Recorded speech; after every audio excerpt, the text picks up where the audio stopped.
Welcome to Talking in Stations, a podcast about EVE Online. I am Matt All here. It is May 23rd, and we have a week's review of news and some extra stuff there afterwards regarding the CSM, some war news, and some big kills. I'm joined today by, I was about to call you Cable, but I resisted. Caleb Adanya. Oh, please continue with the whole Cable Utah comparison. That's fine. He's annoyed. He's been called that a lot this week. Reading is hard, I know. Also, Sutonia is with us. How's it going, Sutonia? Doing pretty well. Awesome. And also with us is the engineer, and probably joining us on talk today will be McLeod from the Initiative. Hey, guys. All right. Let's go through last week, and it was a busy week at Talking in Stations. We even did on Saturday a little bit of an informal behind-the-scenes show. We'll talk about that last. But on Monday, we started out with a big announcement.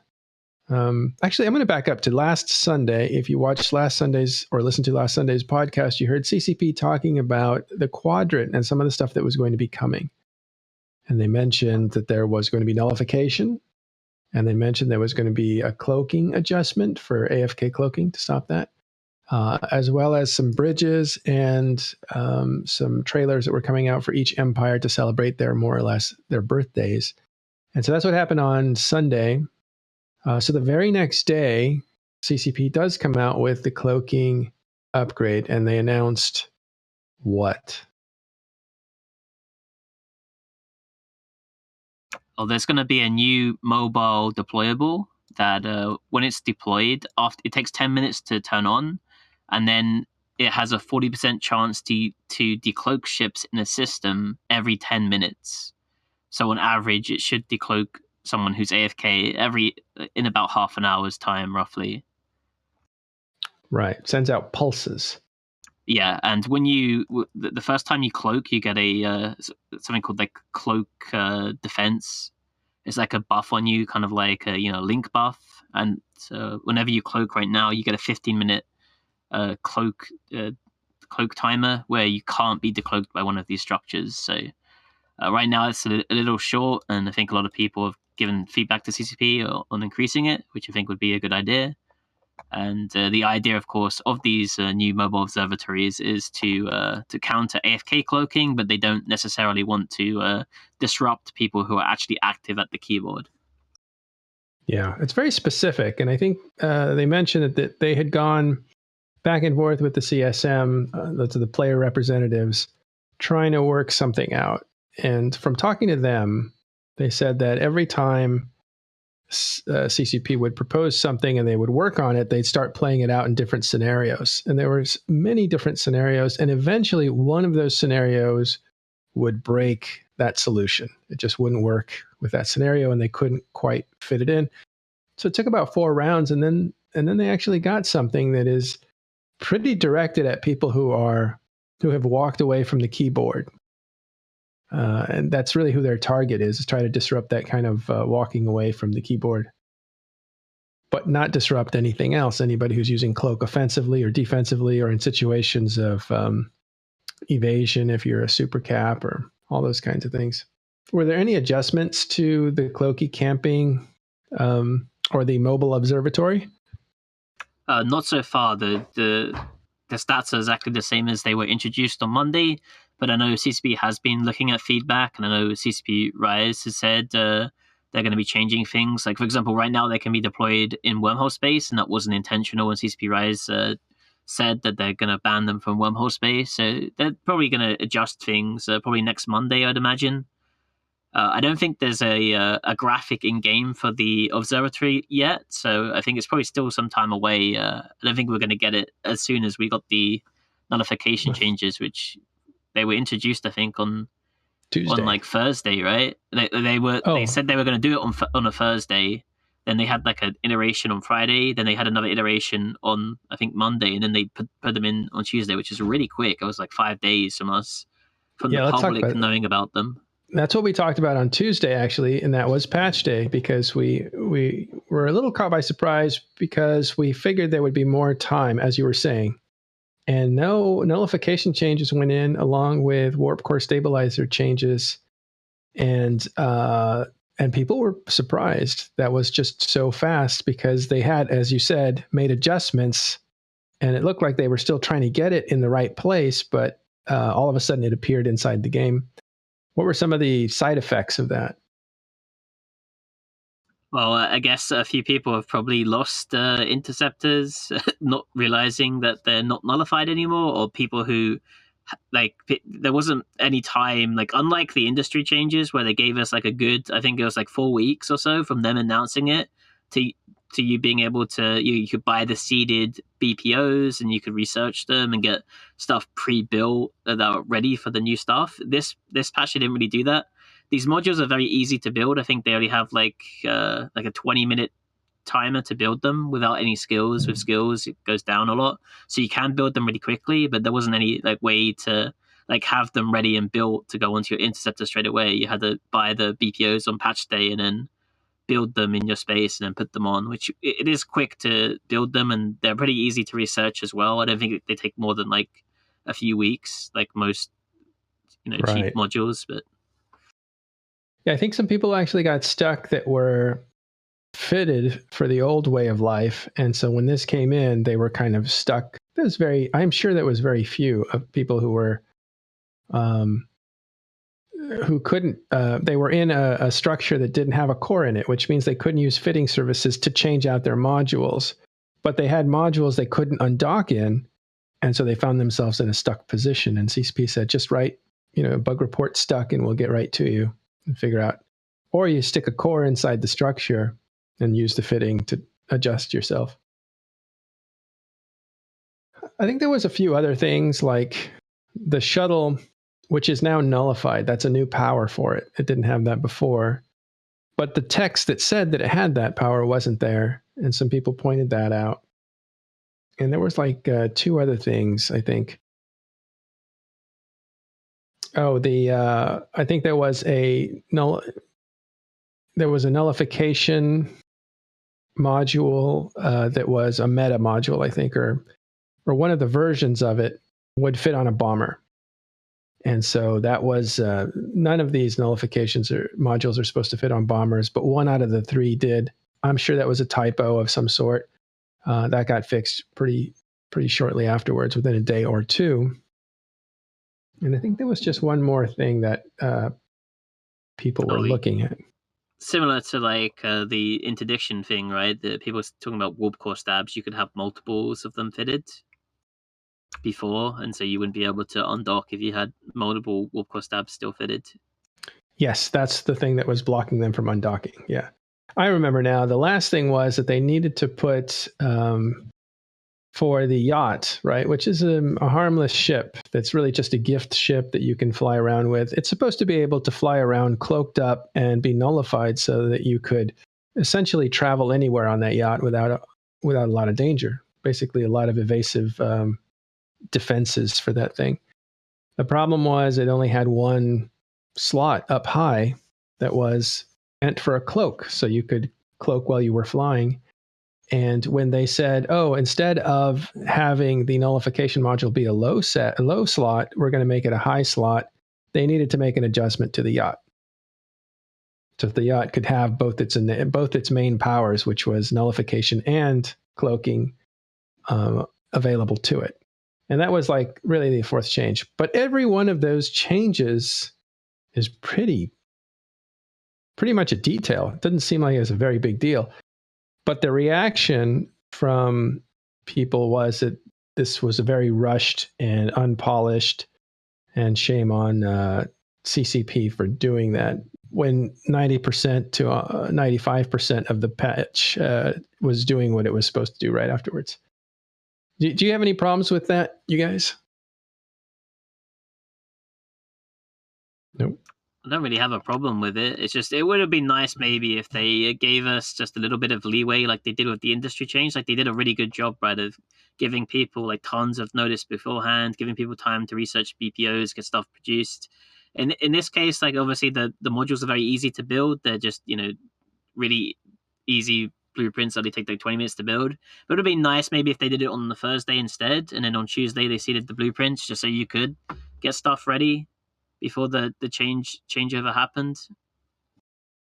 It felt wrong, right? It felt rushed and as if it was actually a mistake.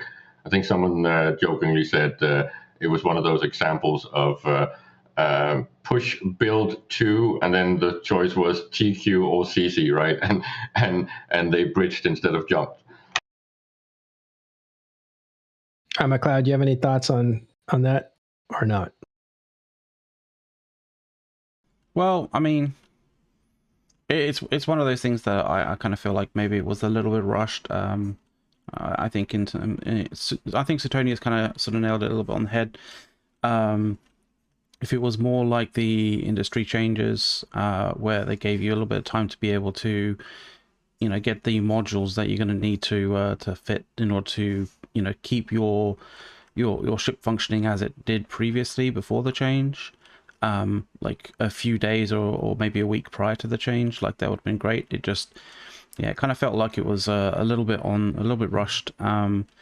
And unfortunately, because of that, it kind of degrades a little bit of trust between the customers and CCP to some degree.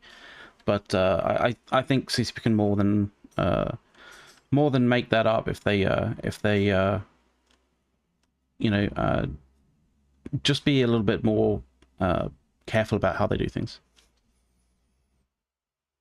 Yeah. Well, again, I think it was a whole lot of air about nothing, because the errors only affected a few people and they were fixed within 2 days. I believe in chaos era, the era that we're in, where players are, where players basically get caught off guard and have to make adjustments and stuff. I like to see players off balance myself, because that's what creates drama and error. Not this kind of drama, but it creates stuff inside the game where people are trying to catch up.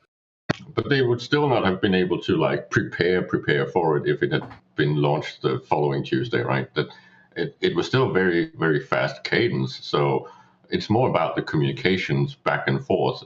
And ironically, I think for the past many, many months, right, every single time CCP has done a patch, it's been almost, in my opinion, seamless from a technical point of view and when it comes to engaging with the player base. But this one they just stumbled on. It's like, why did this happen? What do you mean they stumbled? There was a few errors. There's always patch errors. There's always little things here and there. Maybe there was, it was fresh in everybody's mind, and it was such a shocking change, the nullification changes in general, that I think there was some reservoir of bad feelings towards it. But I actually have bad feelings the other way. I feel like CCP had the great escape. Here's an adjustment to warp core stabilizers that can fit on more ships, and here's nullification, which can fit on more ships. Nobody has the innate power anymore, etc. And I was like, okay, evasive action modules. And CCP then starts essentially giving a little to the wormholers because they don't want the battleship escape bay to be used by a frigate to be able to preserve itself as well as it, to escape. They don't want it to escape as well. And then, people say, make it a high slot. And it just capitulation after capitulation. There's like 3 or 4 capitulations. And then the players are like, CCP's listening to us finally. Thank God. And every time I hear happy players because CCP is listening, I start to feel demoralized, because I'm thinking like, this is basically the loudest players preserving their scenarios. And that's like lobbying. And it just tells me lobbying CCP works. Well, that doesn't, for the silent group that doesn't want to, go to the meta to prove their case, that kind of sucks. Well, but it was not capitulation. It was based on valid arguments and suggestions back and forth. And it was not even lobbying. I don't see this as an example of the player base trying to strong arm CCP and CCP caving.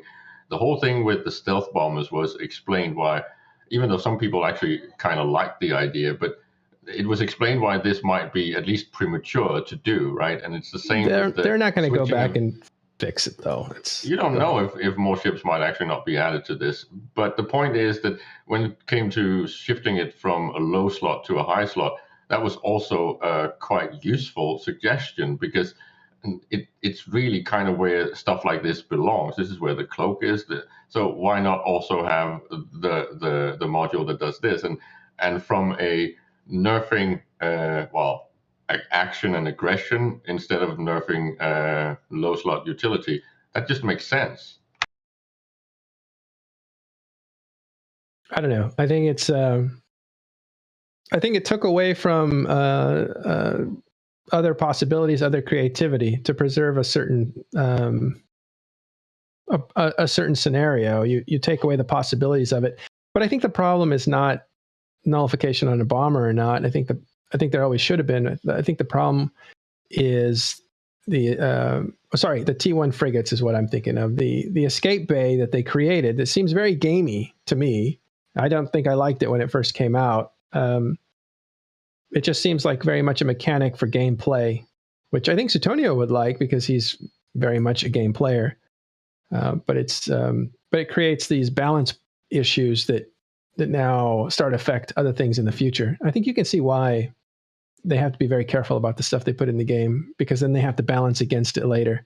And it may create scenarios that are unique that actually affect stuff like this. Like you can't have T1 frigates using nullification, where that might have been a really cool option for players with less skill points. Yeah, I mean, they at least have the shuttles for that, though. So, I mean, it's not a total loss there. Yeah, but the purpose for that is sightseeing, which I love and agree with. But nullification for a player that doesn't have a bunch of money might have been good for a T1 frigate to be able to actually do what interceptors used to do. But anyway, part of me also thinks that maybe this change was also something to sort of like kill two birds with one stone kind of thing. Like deal with like mixing up nullification a little bit for the players, but also looking at it from a balance standpoint from behind the scenes, instead of CCP having to keep lists of all the ships that contain, or all the ships that are have built-in nullification, right? And when they have to change that, have to go through every single ship to change that sort of thing. They literally just have to go to one module and then select which ship type or ship group they don't want to have nullification on. So it's a lot easier for them to go in and sort of change, from the back end. Well, all right. I just wanted, let's move on because we're stuck on Tuesday. We always seem to get stuck on Tuesday. But that was Patch Notes, big day, quick delivery on something that was a big change that people were very emotional about, the nullification changes, warp core stabilizers. So I wanted to offer the opposite view of, hey, CCP is making good changes because they're listening to players.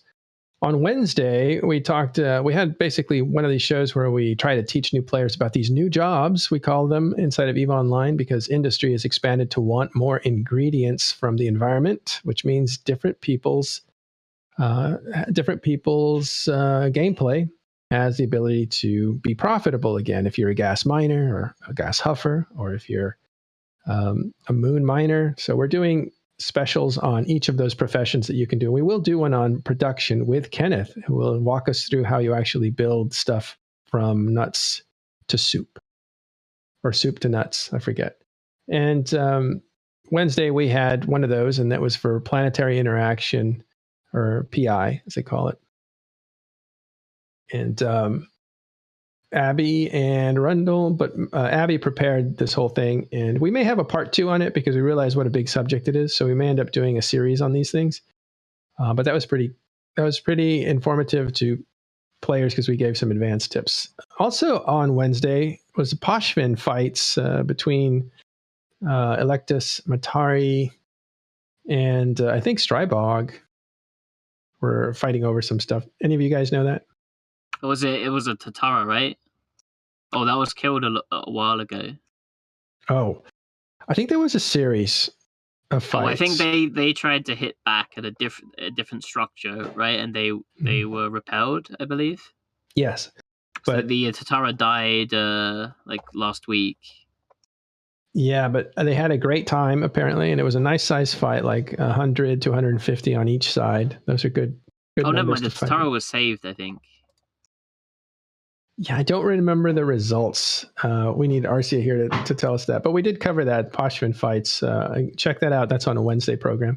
And then Thursday, we met with Flying Dangerous. That is a group out of Pureblind, kind of a new bro-friendly group. And so you can check that out. And then Friday, the monthly economic report hits for April. And what happens, Caleb, right away? What? We find out it's not complete. Oh, the MER? MER, yeah. Monthly MER economic was a report. mess. It was pushed prematurely. It's almost as if it's a theme. So some of the graphs and some of the data was actually completely wrong, and actually the old data from March. So it was a little bit back and forth of trying to figure out which ones were not there yet, and then reporting back to CCP, and yeah, it took a while. And I'm not even sure if it's completely fixed. I think the zip file is fixed now, but I'm not sure if the website is fixed. Yeah. Yeah. Did you say like some of the charts weren't updated? Is that what it was? Something like that? Yeah, they were the old ones. They were the ones from the month before. Funny enough, I think it was all the semi-new ones, because Larrikin has been playing around with updating some of the data sets and the graphs, and I think it was all his stuff that was wrong. Yeah. Well, what were some of the highlights of that monthly economic report? Well, some of the highlights was, of course, the effect from the industry changes being very obviously shown now with the huge aberration spike in industry, and the slight shift of mining actually being above destruction again, which of course is offset a little bit by the valuation, so it might actually not be quote unquote the real numbers, but it is just showing that destruction is slowing down, so the war has not been able to keep up the gap between replenishment and destruction, right? Yeah. I think the standout to me, well, not just the blue loot thing that we'll talk about in a minute, but was the drop in production. I think it's hard to look at. That's the cancellation, right? Because you're just on the other side now of the rage build, right? So everyone is pulling out and going into a holding pattern when it comes to industry. Because even though we kind of know everything about the industry, you don't want to commit yet. So it's the non-committal thing on the other side of this huge rage building spike. Especially when it comes to the more expensive things, where there's still a problem with some of the bottlenecks and some of the things being very valuable. That means that those bills are still extremely expensive. I had a long discussion about the whole battleship price range right now, and when it's actually going to drop below the current high. So yeah, everyone is just waiting a little bit, and they will start committing when the demand shows up again. And because of all the other changes, right, we don't know exactly what the new meta will be and what will actually be required. Because again, you have the whole building issues in Null and the war, and what will actually be needed and what needs to be shipped back and forth between Null and HiSec.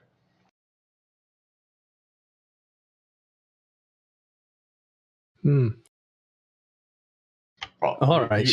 You kind of know a little bit about this because you've been doing industry yourself, Merrill, right? When things like this happens, it's a bit like when patch day hits, you have to put something in your skill queue, and when industry changes hit, cancel all your build slots and make a decision, right? You need to wait for the information, and this is what you're seeing. Yeah, I think that's true with all major changes, and the production change was a major change.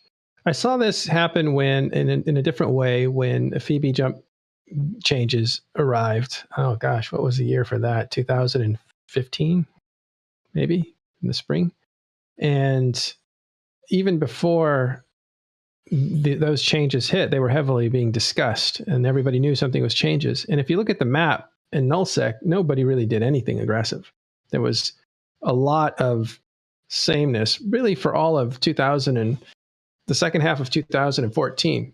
I remember the Halloween War came to an end a few months, let's see, probably in February or March of 2014. That was the BTAC-R fight that kind of settled things. And then N3 went on to win the war and against mostly Russians because CFC went back home.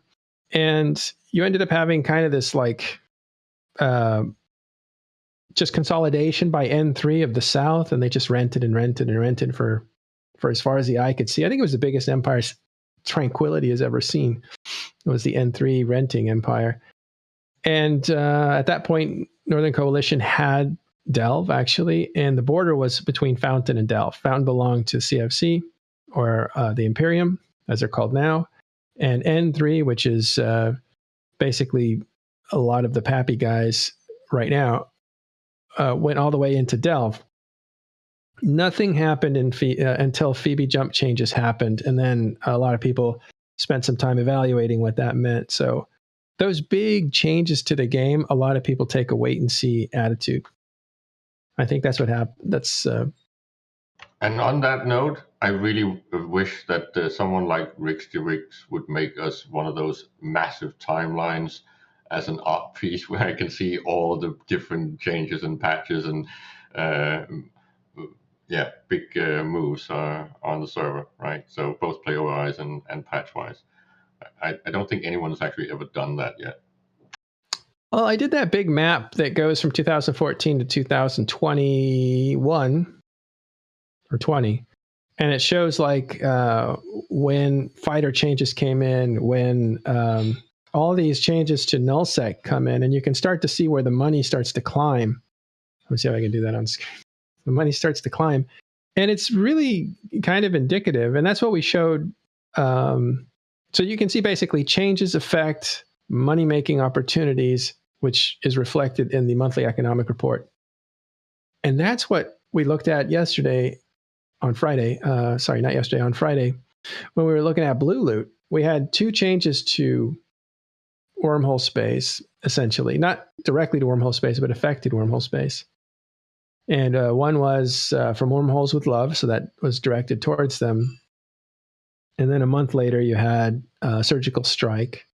And both those, I don't know what you would call them, updates, affected the frequency of changing holes and moving around and that sort of stuff. And also, I think one of those patches knocked out the fax as a viable capital in capital usage in Wormholes. There was a series of things, I think, there that allowed more safety. And we're looking at that trend line from that point on. I don't know if you could find that. It's in the MER, McLeod, the commodities trend line. And you can just see it's very clear. Something happened, and then the trend line starts going up and up, and it's really doubled in the last I1. You can't look at that in isolation. You have to take other factors into account, right? All the stuff with the war, with the ESS changes. There's so many things that can actually have played a part in who is actually taking advantage of blue loot farming in Wormholes. Of course, you can expect some of it to be the original denizens doing the farming, but you definitely see a lot of what's that term? I don't know. I forget the term that the wormholers use, but it's basically the people that do tourist farming, right? They are only in there. Is it day trippers? Hobo farming. Yeah, hobo farming. It's the people that just go in there just to print the money and fuck off again, and they're not part of wormhole life as such. and I think they're offsetting the blue loot printing massively. And my only beef with this whole thing is as with so many other things in Eve, NPCs should react with the same way to supply and demand as players do. So if there's this much increase in supply of blue loot, I don't understand why the NPCs would keep paying the same price. Yeah. All right. Well, we're going to be joined by some wormholers in just a second as we transition over to more topic-based stuff. But we'll finish up the week and come back to this. So that was Friday, and then also on Friday was the our little favorite show, the Euro show. What was that? Was it Eurovision based? Was that the? No, it wasn't actually. It was. It wasn't Eurovision based. That was the day after. Oh, that's Saturday. But we talked a bunch of things. One of the main things that we talked about was actually crypto, because there's been a lot going on with crypto, and Hilmar's is very he likes the blockchain kind of technologies and crypto kind of things. So we thought we'd do a deep dive into that to some degree. If we're lucky, maybe one day we can get Fonsui and Hilmar on the show to talk about crypto for hours and hours. Yeah, because we had Fonsui on the show. We replayed that on Saturday for people in the U.S. time zone, just so more people could see it. And it's funny, it had like 30% of who watched it live. So I like it when you rerun a program, people start chatting towards the people on screen, and you have to remind them, no, it's a rerun. It's kind of funny. I mean, it does say it on the actual sort of like the top right, but Yeah, I don't know if people don't look or if it doesn't show up on the phone as well, or who knows. But it's kind of neat to see people want to interact with you guys. But yeah, so that was cool. The crypto, which is an interesting one these days. Yeah, there's been some political kind of back and forth going on with it. Some crazy. Yeah, it's some sort of crazy sort of stuff with that. But we also wanted to kind of give people an idea as to what the difference is between what a proof of work sort of crypto chain is versus a proof of stake crypto chain, and that's kind of quite important when you sort of think as to how you can have crypto be a little bit more sustainable for the long term. And we went through a few rabbit holes, right? It's a really big topic, both on the way that it ties into technology and gaming, and especially how it ties into real life politics and economics. So we tried to keep it within the range of the actual pieces of news, but it's just such a huge topic. So it went a little bit long. Yeah. All right. Well, let's not go too much longer with this. We'll be right back with CSM16, the people who are in the running, and some of the people who are not. And we'll talk about Vendetta They Got Killed. Is pretty expensive these days. But mostly we're going to focus on CCP's new thing. We'll talk to the, which is, what's it called? It's a career path. I just had it. Oh, the Academy. The Academy, yeah. Which is a brilliant, it's kind of a information site for players that want to change careers, or if they're new to the game, want to take up a career. And it gives a lot of advice all in one place. And we'll talk to somebody who formed that up for CCP. That is Ashley from Ashley.Space blog, which you should check out as well. She'll be on in just a second. We'll also bring on some wormholers to talk about the remainder of the things. We'll be right back after this short break.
Welcome back.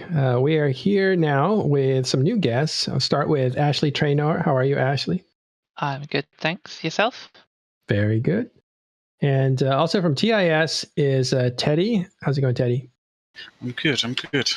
So wormholer, but also a candidate for CSM. So look out for that. And we also have Tiberius from TIS, from the Anoikis connection, and also Jove Talks. That is Tiberius. Good afternoon. All right. And his full-on morning voice, like mine. Yep. All right. 2 wormholers, actually 3 wormholers. Let's actually first talk about CSM. Well, the official list is out. Oh, Sutonia. I won't mention or plug that you're on CSM. Promise. Or running for CSM. He's very shy about that. He doesn't want to be overly promoted, which I understand. Except you just did. Yeah, exactly. You just did it. Yep, exactly. But let's look at the list, and I guess we should say who's not on the list that should have been there. I want to start with the negative first because that was kind of interesting.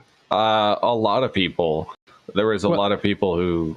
Well, you, for instance, should have been on that list. Well, I withdrew from. I should have been. 2020 hindsight, I probably should have stayed on the ballot. But there were a lot of people who ended up getting dropped. I think almost the entire Teddy. I think you said this. The entirety of Frat's list got like completely taken off of the running.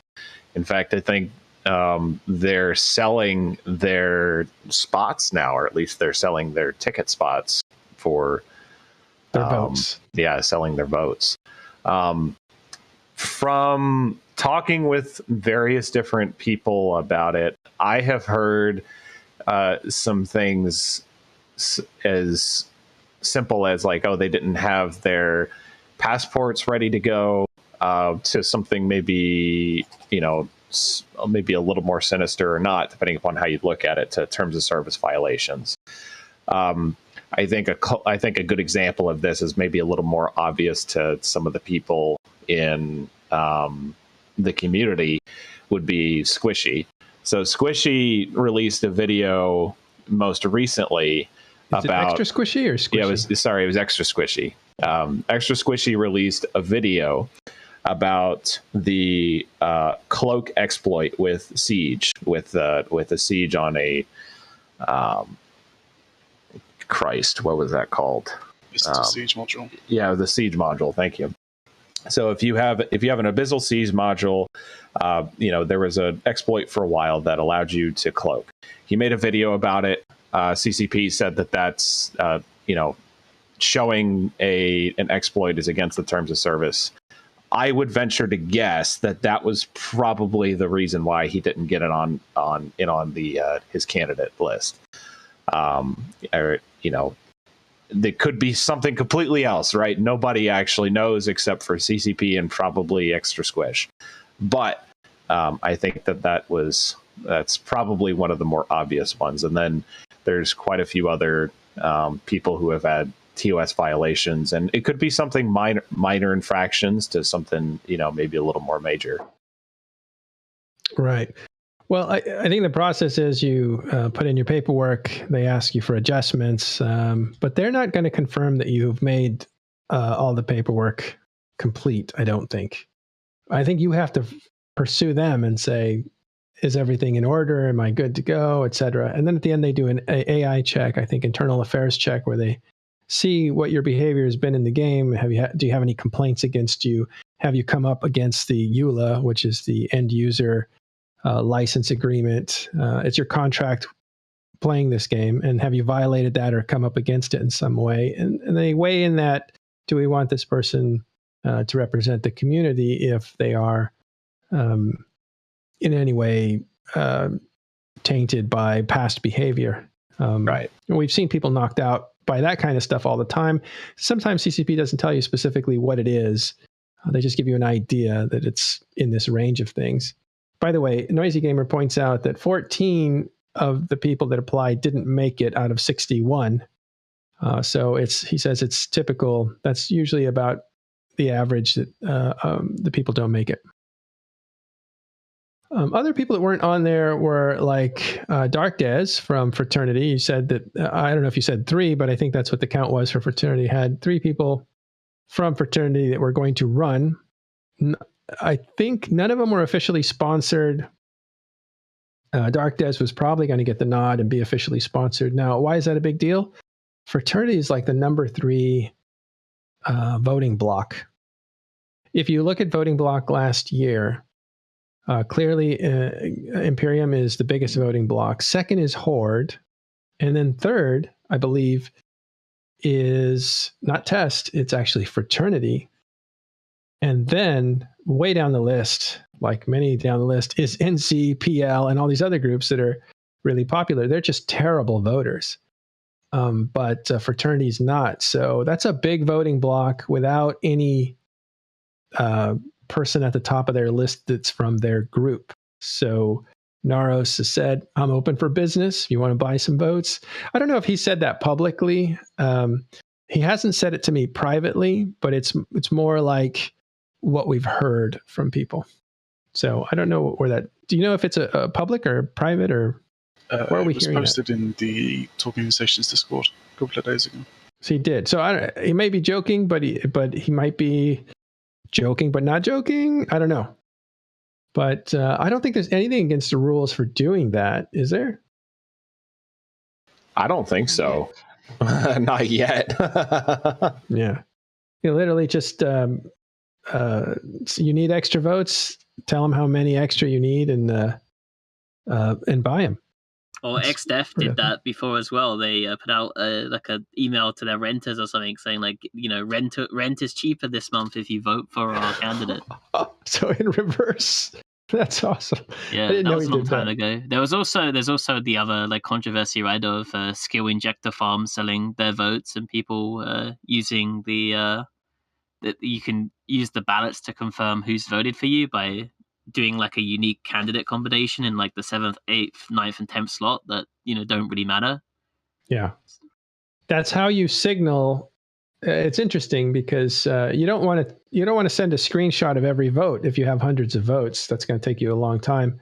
So you really just put some kind of signature or some kind of rare combination of things that could only mean one thing, that it is your vote. So for instance, if I'm somebody has 500 votes to give, as Suetonia was just saying, the last 3 votes are going to be 3 obscure candidates. And so when the ballots come up, and that's how it works, you see the combination of those votes. I think it's the way the votes fall off. So it has to be not the last 3, but CZP always includes the XML file that has every single vote inside of it. Okay. And yeah, like if you're buying votes, right, you only really care about like the first 1, 2, 3, 4 spots, because it's gonna.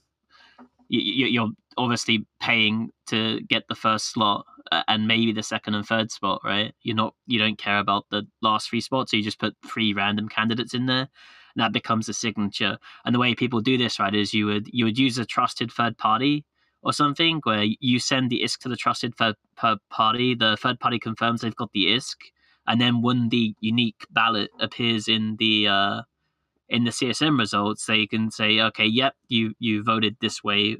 We'll release that ISK to the skill farmer or whoever. Well, Caleb, there's an opportunity. We should become a trusted third party for vote laundering or whatever this is. This just in, Matterall is now the new third party trusted candidate. Give me your money. We'll hold You're the it. New Cribber. And then we'll try to buy you votes. Yeah, that'd be funny. Does that mean there's going to be a Matterall statue as well? No wonder Suetonia doesn't want us endorsing him. I'm sorry, I'm putting you on the hot chair. Shouldn't do that.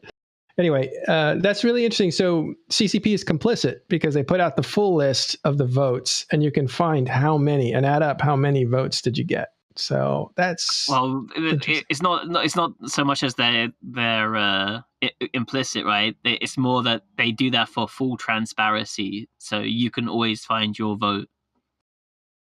Yeah, and you can confirm. I'm teasing them as part of being a criminal organization and being complicit, but yeah, they're trying to do it for transparency so everybody knows what's going on. So interesting, but CSM candidates do include Tiberius decided not to run. Do you want to say why or not? I mean, it's a little more obvious than not. There was HK decided to run a member, and I felt like that because I hadn't been playing the game for a long time, that because of IRL stuff for professional reasons, it had been brought up a number of times whenever I put out my candidate thing or my candidate whatchamacallit on the forums, my announcement. And I decided that there was probably not a lot of legitimacy to it, because regardless of the fact that, I can interpret and break down data of wormhole space and kind of accurately interpret how it affects the ecosystem, there's still a lot of people who prefer people who know and understand the game from a PvP aspect. And if you don't have a PvP kill board, then you're not going to, look appropriate. And at the time, HK was, or not HK, I should say, HK wasn't putting him forward. There was a person from HK who didn't ultimately make it into the CSM pool, who decided he wanted to run. And I felt like, because of what happened last year, I didn't want to split the vote. And it just, that was ultimately came down to my decision. So you bowed out, but the HK guy couldn't get certified to run. So, but that didn't leave Wormholers without options, because also from TIS, Teddy threw his hat in the ring, and now pretty good position, Teddy. We also have other people too, right? We have Mark, Teddy. Who else is running? Well, from TIS, it's Teddy, but from Wormholers, you guys have like 3 or 4 candidates, right? Yeah. Yeah, we've got Mark Resurrectus. I'm going to butcher the name, like Evui. Yeah, Mark and Evie and Stitch are all from Wormholes. We have a couple other people I can't remember off the top of my head. Evie's from Wingspan, Mark's from Turbo. And we have a guy also from Avanto, which is Hull Control. And those are the only ones that I can think of off the top of my head, at least the ones that have been vocal about it. So they did make it on. Yeah. All right. Who else isn't on there that was surprising? Anybody else? I should have written some names down, but... Or surprising people running, or surprising people who are blocked? People who weren't able to get on the ballot. Oh, okay. One of them was Isak, which was a little surprising, since he appeared on a few shows already. Yeah. Well, that's an interesting thing, because the actual campaigning window, I think, is only 2 weeks before voting starts. So you kind of have to pre-campaign before you're even certified. So that's going to happen. Yeah, there was Gideon as well. Yeah, he was on talking on stations talking about it, and he had a very technical problem where his passport wasn't the right passport that CCP wanted. Even though it would get him to Iceland, it wasn't exactly what they wanted, and so that technicality might have knocked him off. Maybe he can appeal that, since it's very technical. I'm not sure. Well, there's the really obvious one in Constantine getting blocked. Yeah. So who's on it that is interesting, Caleb? We're kind of conflict of interest here, but anybody interest you in that's running? Well, I still hold to the fact that when I vote for CSM candidates, I am more focused on, do I believe that they are good at the whole interaction and how CSM meetings are conducted and what their purpose is. So yes, I want representation of as many groups as possible. And of course, I'm personally mostly focused on someone that actually has an interest in things like third-party tools and the economy. But that's my gameplay. But other than that, some of my favorites have actually been people like Billy and Brisk, because I feel like they take the actual appointment serious, and they have a politician's attitude, right? They listen to people. They seek out experts, and they're almost more like a funnel for the voter base to CCP than actually trying to sit there and lobby by themselves. Yeah. Well, there's interesting people running this year that haven't run before. You have a Rick Javix running. He's a very big community personality. You also have Lucy Liu, who's an incredible PvPer from the Russian language part of the community. That's a first time, which is interesting. I think there's also a second Russian candidate too, that's from XIX, if I'm not mistaken. And who else is running? Well, you have Kenneth running for as an incumbent, and you have 8 out of 10 actually guys coming back running as incumbents, which is pretty high. I think last time it was 7. So it might be, there might only be limited space for people. Oh, Pro God Legend jumped in from test. That's a weird thing, right? That's almost like a split vote scenario, which is weird. Well, they'll have to navigate that, but that is kind of a bad omen for someone like Ron USMC, who's very popular as a streamer. He belongs in test. He would have been an easy second choice to Billy, but now Pro God kind of complicates that combination. What's test going to do? How are they going to do that? Maybe they ask Fraternity, but Fraternity's like, look, we don't want political favors with our allies. We want to sell these votes. So that's going to complicate things for Ron as well. It's an interesting season, I think. Not to tinfoil hat, but I'm wondering why you would have Billy and Pro God, because is this indicative of a splitting of the vote, or is it indicative of maybe Pro God taking Billy's seat because Billy might actually not want it that much or want to have an out if he needs it? I don't know what is exactly is going on there, but I just think that's an interesting thing that I'm definitely going to follow during the election. It may even point to the fact that they are so confident that they think they can get 2 candidates in. That would be hubris. Well, I think it was a screw up, frankly. I have no information on it, but it just seems to me that the messaging coming out of Billy was, I might run, I might not, I'm not sure. I've kind of maybe done what he needed to do. Maybe he needs one more year to finish that legacy. Good word for it. And that kind of ambiguity might have led to Pro God on his own throwing in his hat.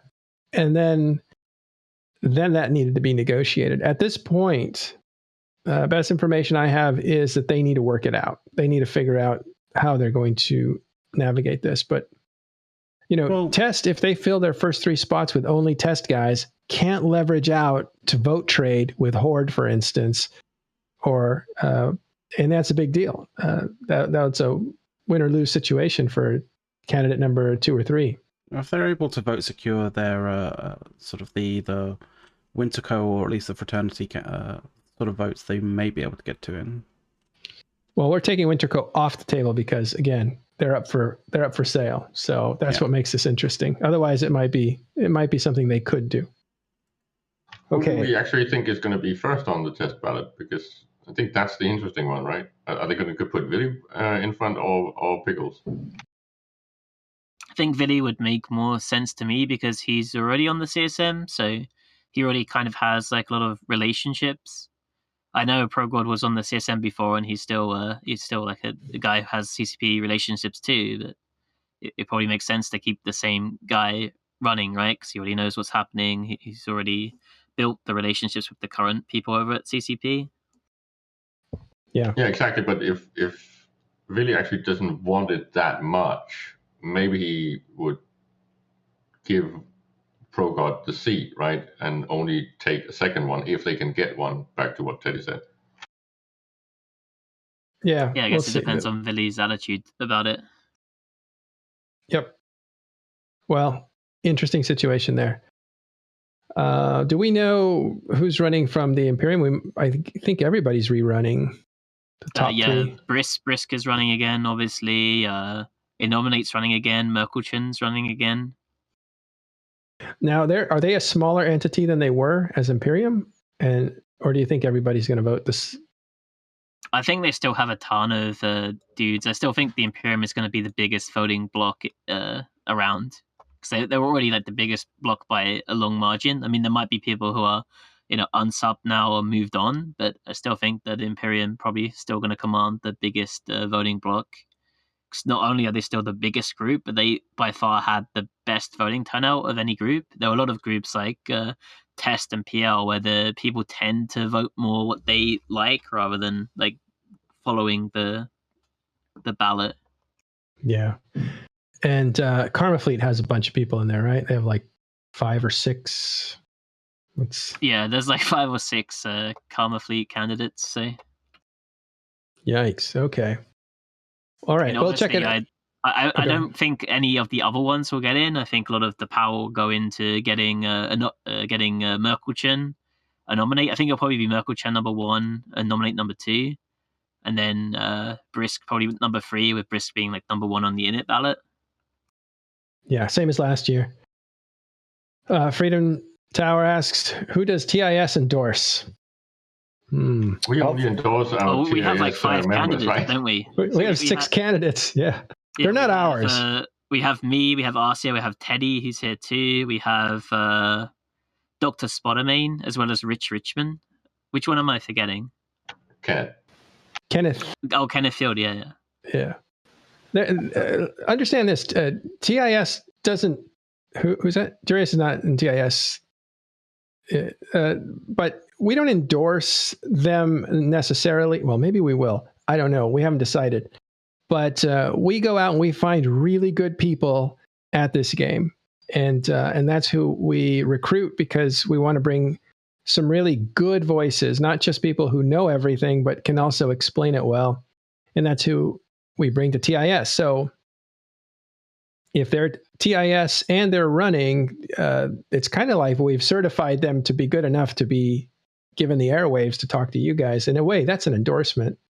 Well, and as you pointed out the other day, the diversity of what type of and what focus our TIS CSM people have, it's really up to the voter to vote for the one that has the focus that they actually have an interest in. So if you are a wormholer, of course, TIS would say, well, you should vote for the TIS wormholer candidate, right? And same with if you're a third-party tool interest guy, you should, of course, vote for someone like Spot.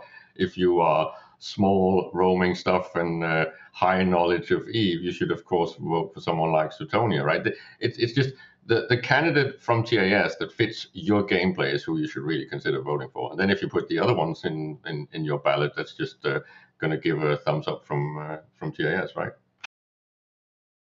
Yeah, I think so. I want to reiterate, we try to find not only people that are good at what they do, maybe even exceptional, probably exceptional at what they do, but they can also communicate, and they know how to put a presentation together. They know how to talk to people. They know how to be in a room with developers. So there's a lot of people who are very talented in the game, but they just don't have the social skills at the level that are necessary to be effective CSM.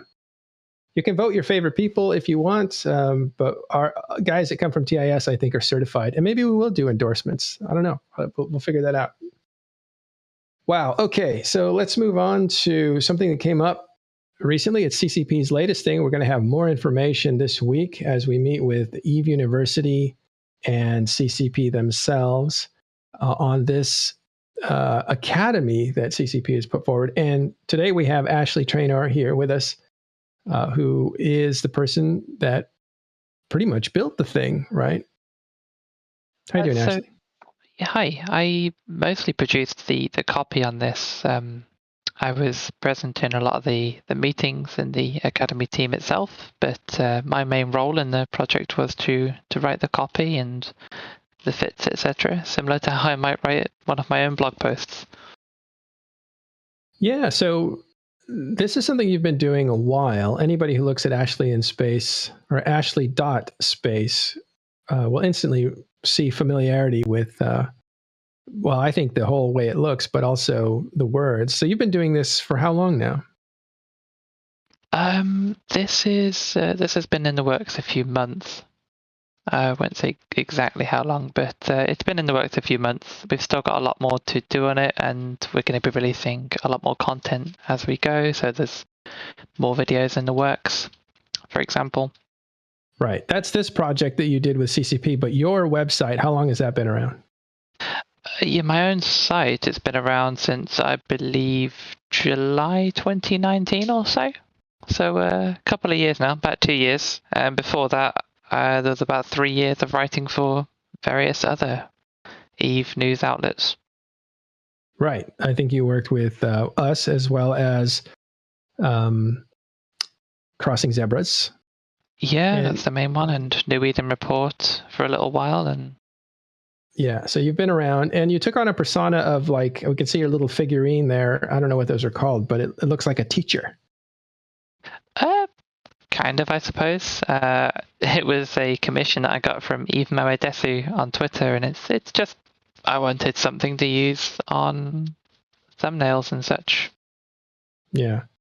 And so you've done fittings and you've done advice, and it's mostly, it looks like geared towards, I mean, it's high level advice, even if it's written in a way that newer players could understand it, right? Yes and no. I probably can't explain exactly how I write my own blog. I write it to try and explain things, but I do assume some level of knowledge. I do also have some more Nubro-friendly articles. There's the How to Crab series, including an Alpha Clone article, and I've got a few fitting fundamentals articles, for example, which are really the basics of fitting. Yeah. So what happened here with CCP? How did that come into being? I don't know how much you can talk about it. And you said it's taken 2, maybe 3 months so far. But how did that all start? I've had some good contacts at CCP for a while now, primarily as a result of my own writing, and it just ended up with I was just reached out to by CCP Goodfella and some others at CCP, and we had a bit of a chat about the project and if it was something that I would be happy to be a part of. And from there, it's more of a case of organising contracts and such and getting all that sorted. But it was really quite informal, just to chat with some people at CCP and introduced to it, and away we went. Yeah, away you went. And a few months later, the result is this academy. It's a big deal, right? I mean, don't you guys agree that one of the things that players need is sometimes they need some information on which way to go? Yeah, I think I don't know if you're talking to me exactly, but I think the concept of it as a whole of what we've done here is something that EVE has needed for a while. Because while EVE University, for example, is brilliant, I love EVE University, it sometimes has just a bit too much knowledge for a newbro, if you know what I mean. Mm-hmm. So having something like EVE Academy is going to help more with helping players set their goals when they're starting the game and really pick a route that they can shoot off down and start learning more about the game as they go. And sometimes that's all it takes, the first 2 or 3 weeks in the game or something, where you get involved in a particular career or so, and you can learn more at your leisure from more advanced sources, and that's something we've provided a lot of on the Academy as well.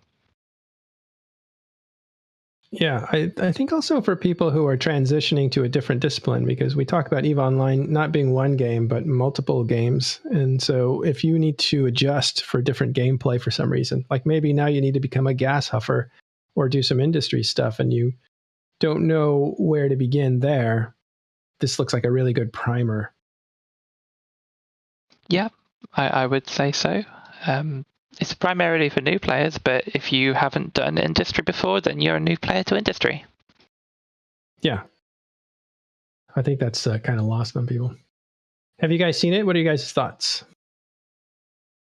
I've seen it, and I think it's amazing. It's long overdue, as already has been pointed out. I think, of course, it hints a little bit at what caused all these problems, which is, of course, the fact that very old school aggressive recruitment disappeared. So new players or players wanting to shift to something else were left on their own, right? It's like, how do I figure out where to go? And this is actually supposed to be helping these players. And I hope we see more of this and that it develops into something really, really useful. Yeah, and like this is only in like beta, right? So once we transition to maybe even getting some of the stuff in game, I think it will vastly help the new players. CCP's been looking for a way to, I guess, get a publicly sponsored new player experience thing or some sort of guide. I think they've relied pretty heavily upon the community to kind of teach players how to play the game. But I think that, you know, coming into the new era of how people play video games, I think that what Ashley's been working on and in conjunction with CCP is the right step for how to get people to stay. Because if you have essentially a developer-sponsored new player guide, you know, I think people are going to trust that a lot more than trying to figure out how to do whatever it is that they need to do through third-party apps and et cetera, et cetera. Right. Yeah, you're right. I think the third-party app thing is pretty key too. Like where you go for the tools, because the tools are scattered all over the place, and some of them atrophy and go away, and some of them are new and unknown, so they have to be rediscovered all the time. Well, do you have a favorite profession, Ashley? I've always been a PvP player, but I'm also a wormholer, so I'm quite happy with the Explorer page and what we're doing with that. So I'll go with Explorer for now. Yeah. You and Teddy are from the Foxholers, a wormhole group. Yeah, so I'm the CEO of Foxholers, and Teddy, in many ways, is kind of a co-CEO. I mean, we're getting married anyway, so there we go. Well, that's convenient. You guys can dual box. Yeah, more like quad box.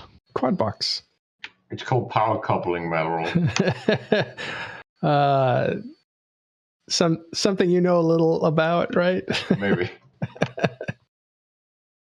Yeah.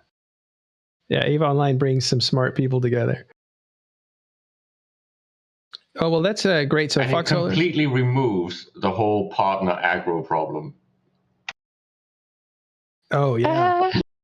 Okay, Nope. partially removes it. It more removes my ability to play other games when I can't escape pings. You can't escape pings. No, that's a whole another level of rage pinging when it's just Rage ping is knocking on the door. I actually do tend to shout at him. I'm like, Al, there's Vorkal's tackled, and he'll be cooking in the kitchen. Get to your station. Funny. That's a whole new one, right? Honey, I'm tackled in belt. Well, this is great work, clearly, and I hope it gets recognized. Again, we're going to talk with CCP and EVE University. I think Ashley will be there. I'll be there. Great. We'll talk about this again in more detail with them about the initiative, what it's for, what it's targeted at, what players, and really, my question is like, why did it take so long? Not a real question, just kind of rhetorical. Yeah, I'm not sure I could answer that anyway. Yeah, that's for CCP. Why did it take so long? Because we were waiting for Ashley to show up. Yeah, maybe that's it. All right. We're going to move on now to some war news. I think, Suetonia, do you have handle on what's going on in Delve, basically 1DQ area? I don't really know too much about Delve. I haven't really been paying too much attention to what's happening in Delve. As I understand it, Pappy are still doing daily fleets to try and kill jammers and kill structures, but right now Goonswarm are mostly holding them off at bay. They've dropped a lot of Asbels, but all of the Asbels so far have died. They haven't been able to make any progress in there, but I think Vidi said that it is going to be something that is going to take them like a few weeks to get any like real foothold in the area. So I don't know if we can say that that they're failing or what yet.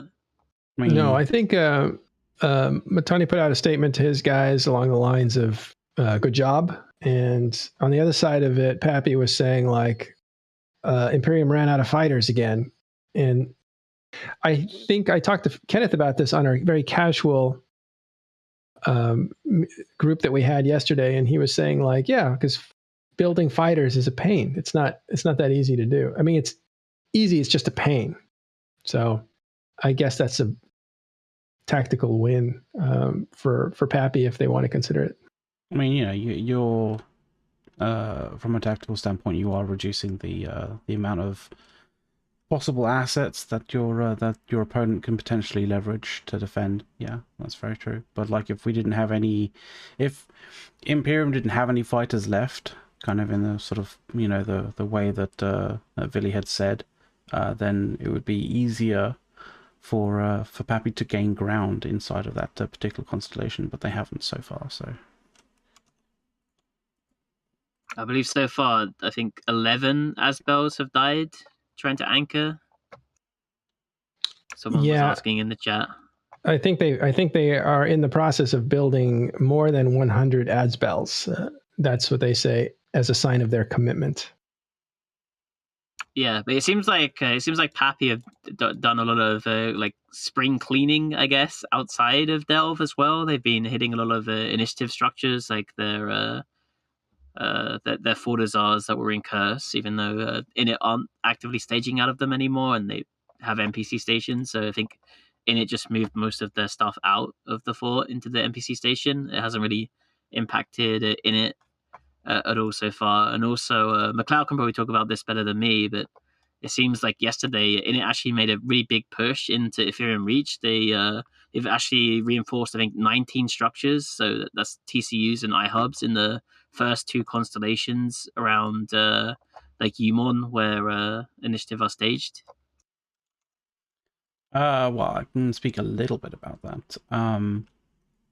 Yeah, it's been it's been just a kind of like a constant sort of push. Obviously we've had setbacks having to deal with having to restage a couple of times, and find a suitable NPC station to be able to operate out of as like the preferred fallback. But we've been the reinforcing of iHubs, that kind of thing, and of citadels is a sort of paramount importance. But also, the destruction of jump bridges has also been a very important thing in terms of key strategic sort of wins, because that does reduce sort of the what I would consider to be the quality of life inside of built up space. Yeah, again, the same thing kind of happened with Catch initially, right? Aside from the alliance that kind of folded straight away, it was mostly like kind of a slow grind. Yeah, that's exactly the plan, I believe. Right. Yeah, and there's some news in the north, kind of, where Fraternity have decided that they're going to try and invade Pure Blind now, as well as kill the remaining trigger happy Fortizaran system in Tribute. There was only one system that they had left, which is AW1, which is a pretty important system because it borders Pure Blind.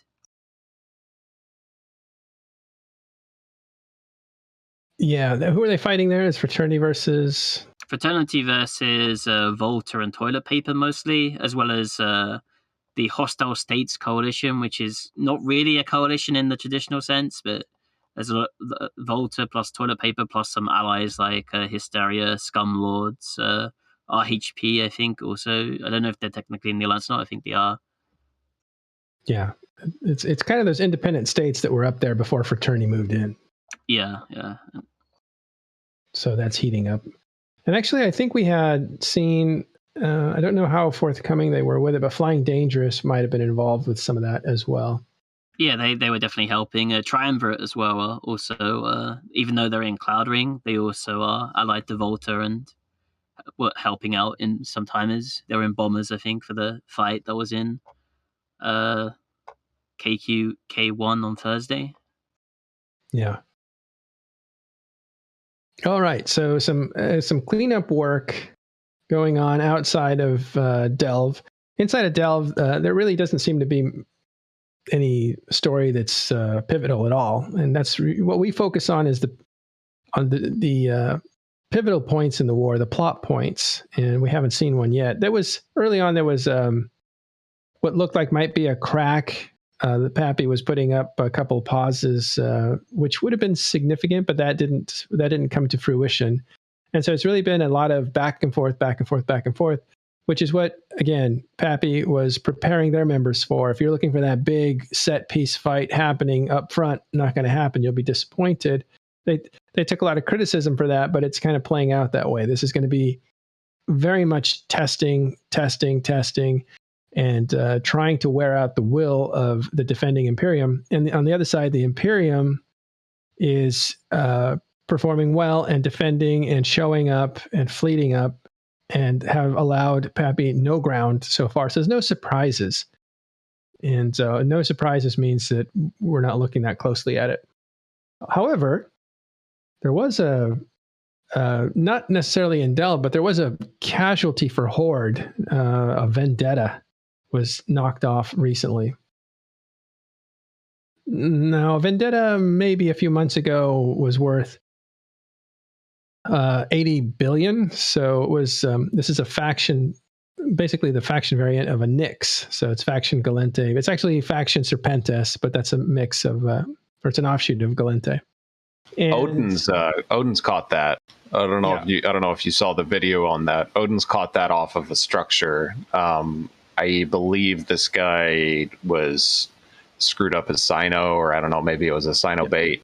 Well, just one second, Tiberius. No. Before we get into what happened, I just want to describe why it's important. And that's all right. The Vendetta was only worth about 80 billion a while ago, but the Serpentis class of ship or faction ship is actually mineral heavy. So it takes a lot of minerals to build it. And when shipbuilding for super capitals changed and became really much, much more robust and more expensive, the Serpentis really exploded in cost. So it went from being worth 80 billion to somewhere in the neighborhood of, some people put it at like 500 billion or higher.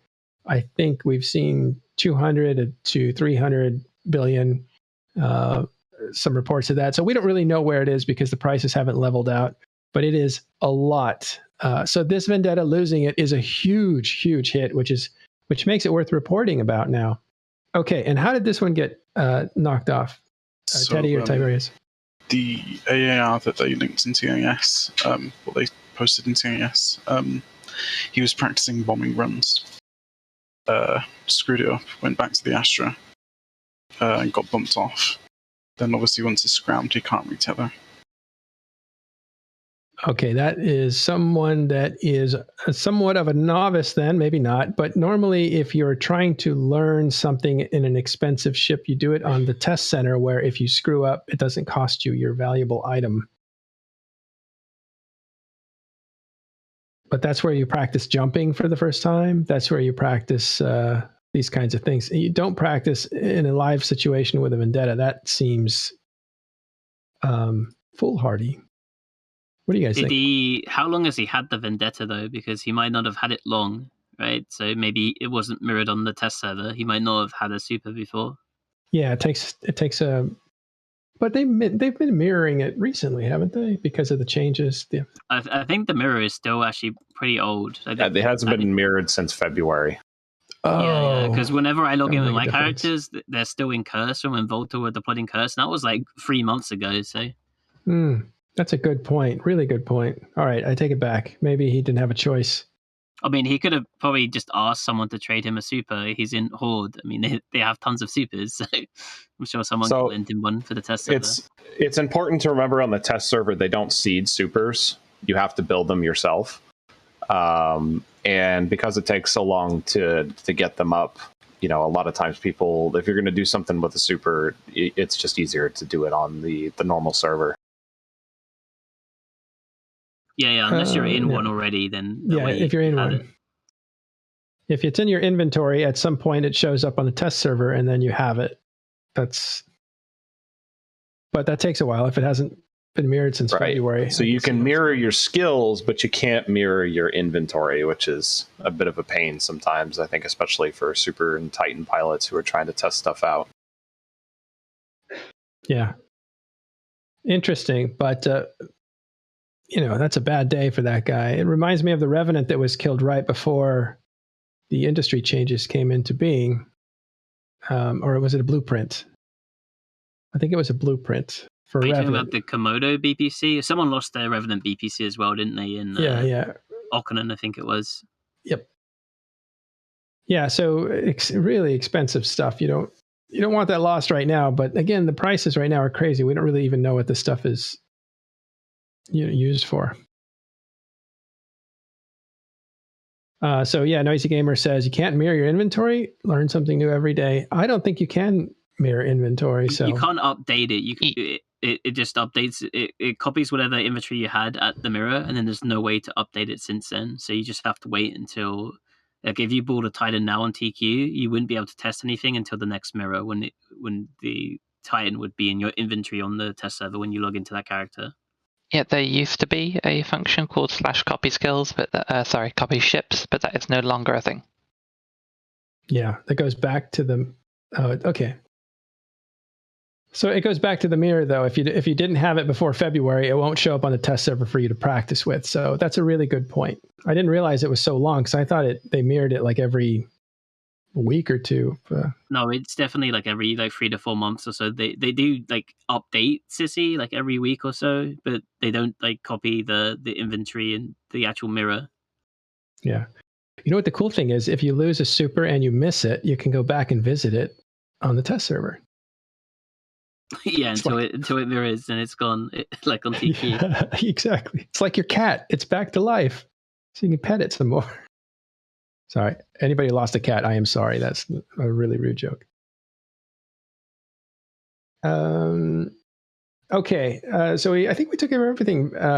Did we talk about Ethereum Reach? We did, right? Initiative taking out some bridges, and Fraternity and Pureblind, and the Vendetta, and we covered the Academy, and we covered CSM season kicking off.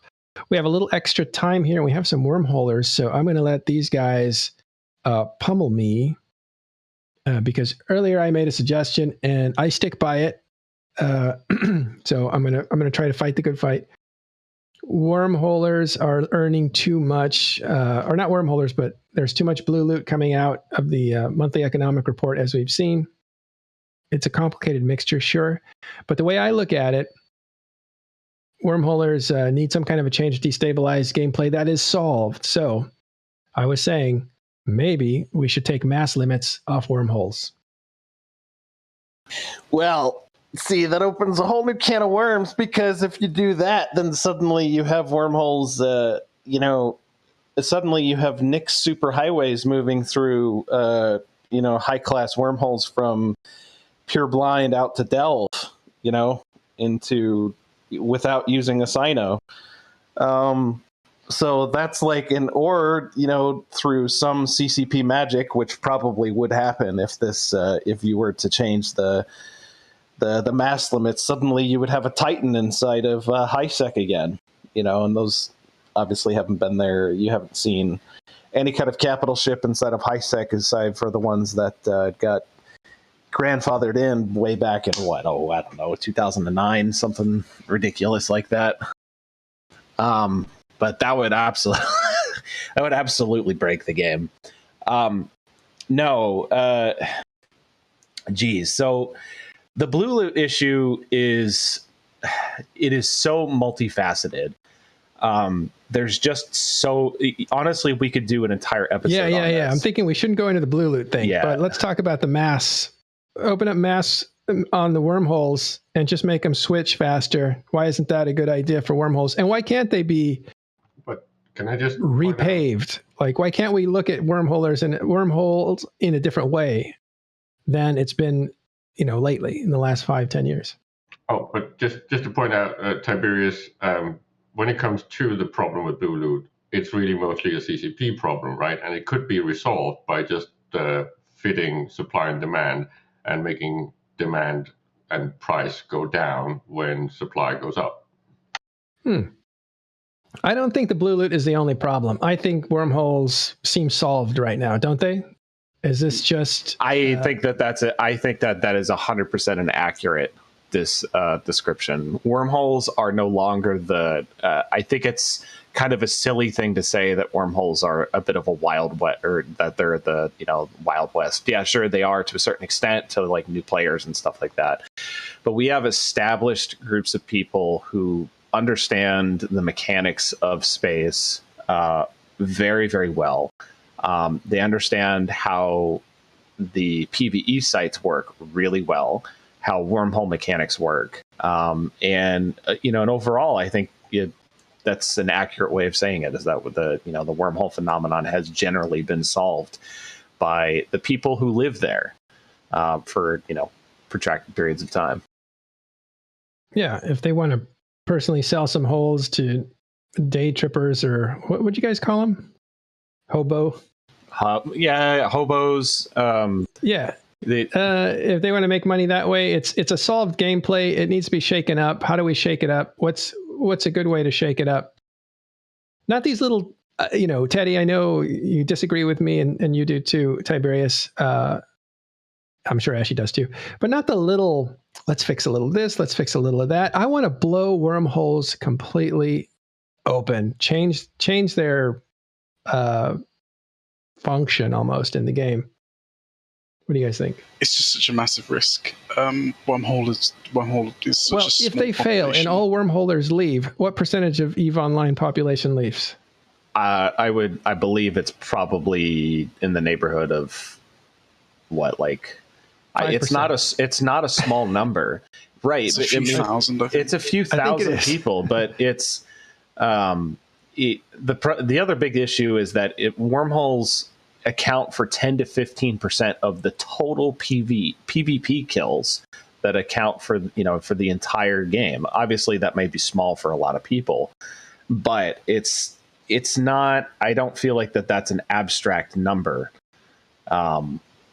Personally, but I have a vested interest in the space that I live in, so.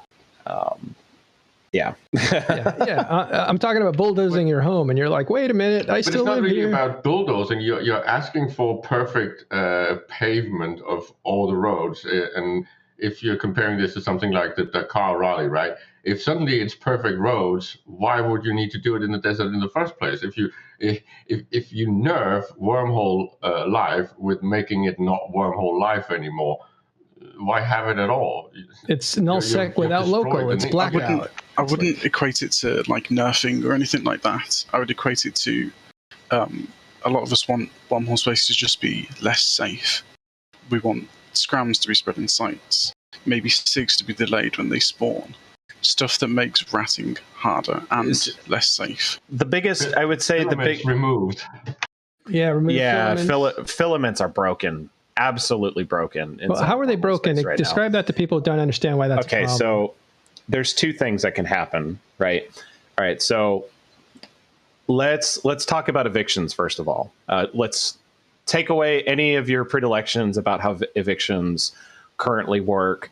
Whether or not you believe that they favor one side or the other, et cetera, et cetera. The thing about evictions that makes eviction or the wormhole space unique is that when your structures die, all of your stuff gets popped out into popcorn inside of space, right?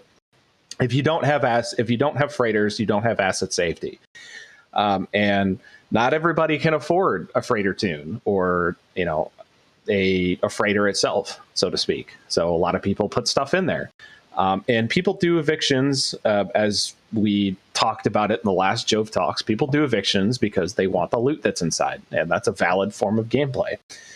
CCP just most recently added Pochven filaments. That was the most recent thing that they did. They also added... so you could get in to Pochven. Right, so you could get into Pochven. They also added the nullsec filaments, and the nullsec filaments kind of worked in the same way that Pochven did, except it was, quite a bit more random. And what people did before was they would, just log in either their freighter or their, oh geez, Teddy, what is that? Was that an Orca? And he would just filament out to nullsec, and then pray that your suitcase, is what we called it, that would survive out in null in order to get yourself to highsec. Now, what people do is they just, you have two filaments, right? You get a filament to Pochven and then a filament to highsec. And once you filament to Pochven, you cloak up, wait out the 15-minute timer, and then you and then you filament out to highsec. And then that's asset safety. It's uncounterable asset safety in terms of wormhole mechanics. And then if you have a frigate hull, it's just repeatable, right? Because frigate hulls are no longer rollable. You can just do it over and over and over again. You can show up now with a shuttle instead of an interceptor. You show up with a shuttle, interdiction nullified, jump through into your system, grab another suitcase, whatever it is that you're doing, jump out to Pochven, jump out back out to highsec, and then you just do it over and over and over again, and then you don't fight, and then the people who spent the past 72 to 86 hours or 96 hours get nothing out of it in a large regard. And the other thing too, this is what's really, really, really frustrating people now. I was just talking to somebody about this last night. I didn't actually know about this mechanic until just recently, is that you can use Pochven filaments. So let's say, for instance, that I live in a 6.5, which means that I have the luxury of really, really fast rolling my 5 static, right? So let's say that I'm rolling my 5 static. I find roaches, as we call them, quote unquote, inside of our static 5, which is a battleship fleet. Well, I get all my guys together. We get ready to go catch them. As soon as they see a Saber on D-scan, all the person has to do is drop the person who's tackled in fleet in the site, because only one person generally gets aggro at a time. It's very rare that more than one person gets aggro at a time. It's based on some very old mechanics inside of the game that need to be updated a little bit, but only one person gets tackled inside of the site. All you have to do is drop that person from fleet who's tackled, sacrifice him, and then Pochven filament your entire ratting fleet into Pochven. And then, of course, all of these ships have refits for safety, right? They have, I'm sure they'll have the warp core stabilizers and cloaks and et cetera, et cetera. They just put cloaks on their ships because you can refit from a Nestor, which is most of the time is what they have. And then they sit in cloak, wait out the timer, and then jump themselves back out to highsec. And the biggest issue, and we'll talk, shouldn't say we. One of the things that I've been working on is talking about the state of wormhole space economics and the ecosystem, and some of the big issues that are coming out of wormhole site balance right now. But one of the biggest issues is that wormhole PvE sites were balanced in 2016 based upon the ships that were available then. Now, we've had since 2016, we've had the release of Triglavian ships. We've had the release of the Marauder buffs. We've had the Surgical Strike, which increased the amount of damage that close range ammo has done. So it has made battleship ratting more and more and more viable when, in fact, a lot of the sites were balanced around capital ratting. So what ends up happening is that it was balanced around the fact that if you wanted to make this money, as much money as wormhole sites were making currently, you needed to use capitals. And as such, because you used siege, the most popular one was dreads. Dreads self-tackle. You can't warp out whenever you're in siege. But now that now that battleships are more and more viable, the risk profile is incredibly spread out, right? It's not, it's, you can do sites with battleships with one or two people, multi-boxing accounts, with much, much, much, much less risk than if you were doing it with capitals. All right, I think we got it. The needs, and you were going to write some stuff on this. We'll look forward to reading that. I want to ratchet up the drama here with Teddy. Do you disagree with? I want to go back to my pet thing: mass limits taken off of wormholes. I do. I also, apart from Tiberius's points, it would also basically turn any wormhole eviction into a proxy war between the Nullsec alliances. Because they would just backphone each other, and each eviction fight would just turn into thousands or hundreds. Well, what if the wormholes are moving faster? Wouldn't that complicate things? Oh, not really, but pretty quick scanners on the whole. Unless it was rolling every 5 minutes. But then at that point, wormhole space would be very nearly unlivable. But can you turn, could you imagine a scenario, and would this attract people, a scenario where wormhole space became nullsec with blackout, as we kind of wanted? Because some people came back to the game saying, yeah, I would love those hunting grounds. Like, Suetonia, would you want something like that? Surely that's Pochven, no? It's Pochven. I mean, wormhole space is completely different just because of the way you travel around wormhole space, and the fact that there's no supers in wormhole space and capitals are really restricted.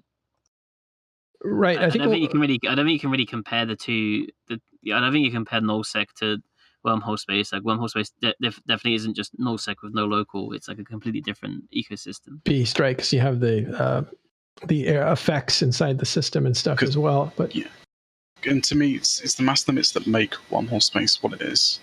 You can't just bring 100 battleships to everything. You can't just bring 5 faxes through a wormhole and just AFK tank their fleet. Well, right. So it seems to me that being able to block the doors is one of the problems of control.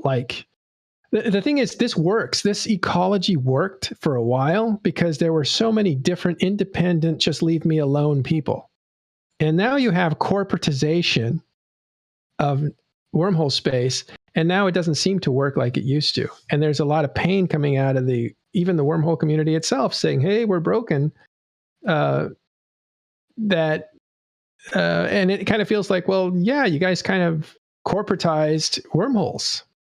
This was starting to happen in 2016, and it really kicked in last year for some reason, really in high gear. You're mostly looking at the complaints people have around frick holes, which are one of the complaints from half of the wormhole community. The roach fleets, as have already been discussed. I wouldn't say that just stripping mass limits out of wormholes would be a change. I think, maybe making a drastic change to wormhole space could be a good thing to do, but it would take a lot of thought, and maybe it's more than fiddling numbers. Maybe it's new deployables, maybe it's new structure things. Maybe you could keep the mass limits, make wormholes really hard to access and block the door, but maybe there's a once a week sino into a system or something. Just random idea. So the kind of touching back on what you were talking about, Matterall, you said, it's really easy to close the door, but it's also very easy for somebody to come and backdoor you. One of the biggest issues back in February with the From Wormholes with Love was when they reverted what is essentially known as the high-class rage-rolling patch, where they didn't allow you to one-shot wormholes with carriers anymore. And there was demonstrable evidence that had a very, very negative effect on the amount of capital ships that were dying inside of wormhole space. I mean, it was like a third of all capitals that were dying just dropped. It dropped to a third of the original numbers that were doing it. I spent hours and hours and hours poring over that data. I don't even Teddy, do you have that graph anymore? I think I have that graph anymore. I've got them, yeah. One second. But it was very, very, very stark. And I haven't rerun the numbers yet to see if the reversion has had a positive impact on things dying. But I would venture to say yes, just based on seeing from my own personal experience, because I live in a high-class wormhole now. We've caught quite a few dreads since we've been able to rage roll one-shotting holes with our carrier. So if you look at this graph, you'll see From Wormholes with Love drops off about half. And then there's a TD Sin eviction. The TD Sin eviction was just way too many things dying, and it was really hard for me to kind of normalize what we were looking at. And then as soon as Surgical Strike hit, it was like gone, right? Yeah. And this is just Force Auxiliaries that we're looking at, not, this isn't any other ship that was really, or any of the other capital ships. I've got graphs for those laying about as well, but that's probably one of the most classic examples as that. And I think it was, unfortunately, this was compounded by the fact that CCP also got rid of the ability to add more than one injector inside of a fax. So right, those are the changes we were talking about earlier. Right.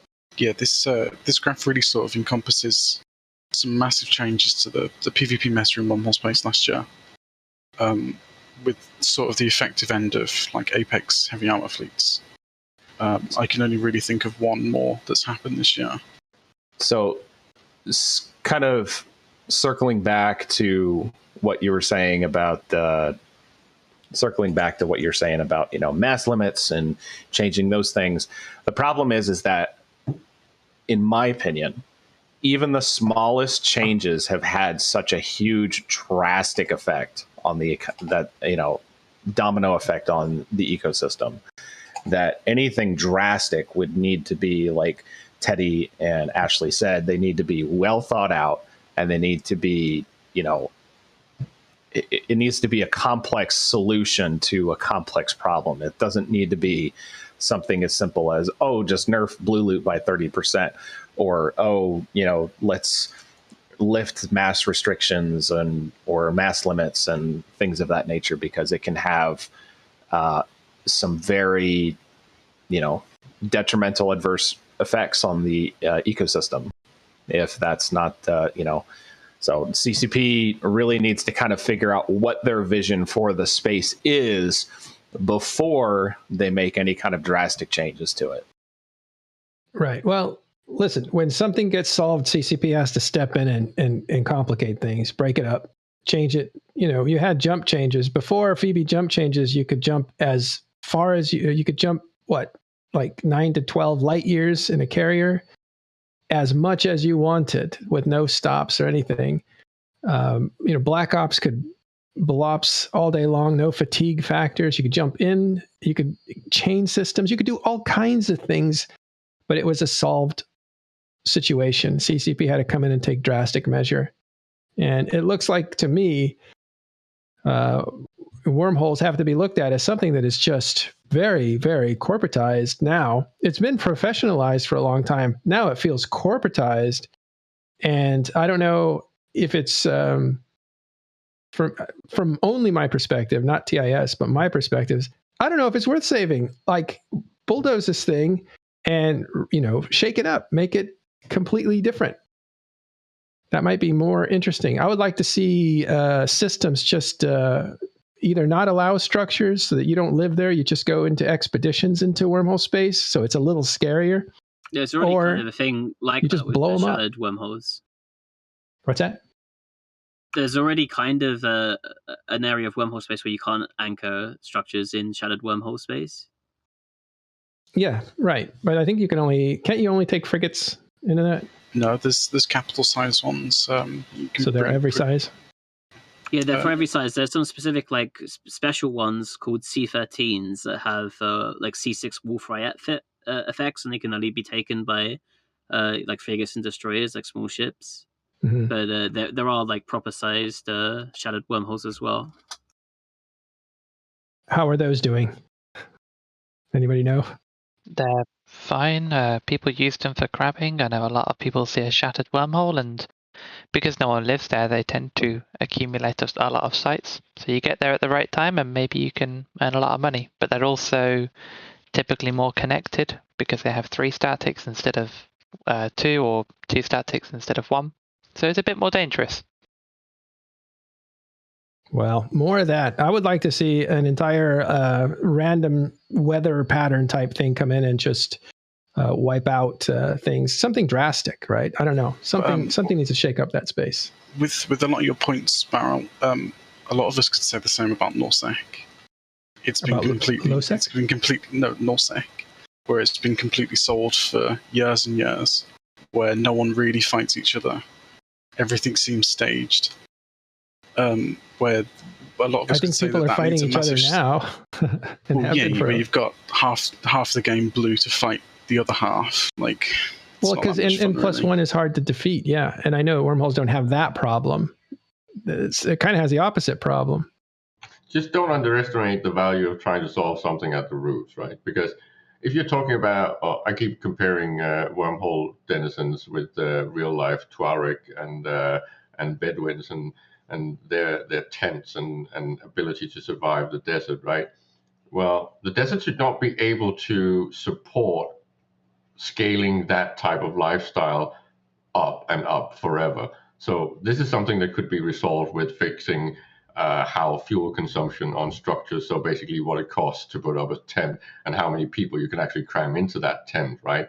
And it's the same with the blue loot solution. If you made it, or if you disincentivized the random tourist blue loot farmers, right, by having something that reacts to supply and demand, so the value of that drops. So that would still leave that asset and raw material available for the denizens, but the tourists would no longer want to go there because they would just tank the fucking price of it, right? So fixing blue loot and fixing something like fuel consumption is a good direction to helping out the wormhole denizens, I think. Yeah, making blue loot part of like the industrial chain or something for T3s, for example.